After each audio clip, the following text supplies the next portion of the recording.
Peoples unity بلدیہ عظمیٰ کراچی کے سرپرست اعلیٰ اور چیئرمین صدر جنرل سیکرٹری کی واضح ہدایتوں کے بعد پیپلز یونٹی آف بلدیہ عظمیٰ کراچی کے وفد نے سفاری پارک کا دورہ کیا اور ڈائریکٹر اسماعیل صاحب سے اور یقینی طور پر اکاؤنٹ آفیسر خالد ندیم سے ملاقات کی۔ ملاقات کے دوران سفاری پارک کے مسائل پر تفصیلی طور پر تبادلہ خیال کیا گیا۔ پیپلز یونٹی کے وفد میں شامل نائب صدر ندیم قریشی، جوائنٹ سیکرٹری زاہد قریشی، سب کمیٹی باغات کے انچارج تسلیم شیخ، جوائنٹ انچارج اخلاق ٹیپو، سب کمیٹی ممبر باغات کامران فرقان اسلم جٹ بھی موجود تھے۔ اس موقع پر انہوں نے جہاں تفصیلی طور پر سفاری پارک کی تباہی اور اس کی بحالی پر تبادلہ خیال کیا اور مسائل کی نشاندہی کی، ڈائریکٹر سفاری نے واضح طور پر ایکشن لینے کے لیے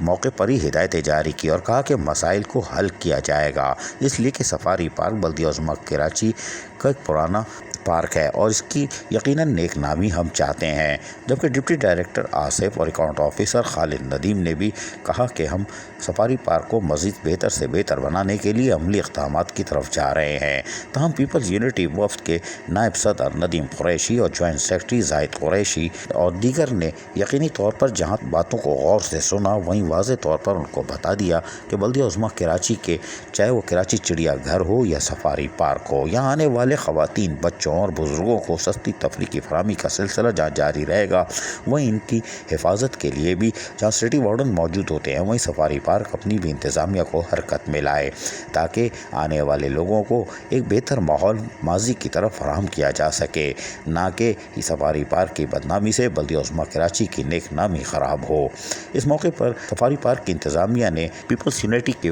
آنے والے وفد کو یقین دہانی کرائی کہ ہم ہر ممکن کوشش کریں گے کہ سفاری پارک کے وقار کو بحال کیا جائے اور اس کے لیے ہر ممکن اقدامات کریں گے۔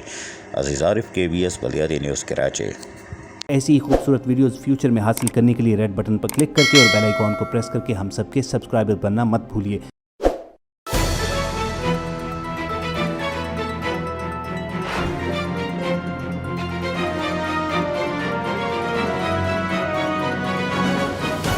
KBS بلدیاتی نیوز۔